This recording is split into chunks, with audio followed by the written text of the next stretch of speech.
The bird you see walking along the bank is called a common gallinule. He seems to have a special strut going on.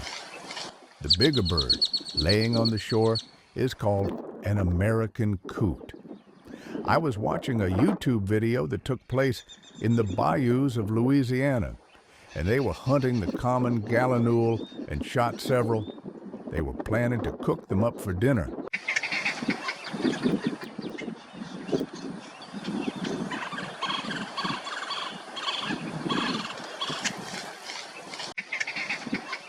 This handsome tall bird, all dressed up in his black and white tuxedo, is called the Black-necked Stilt.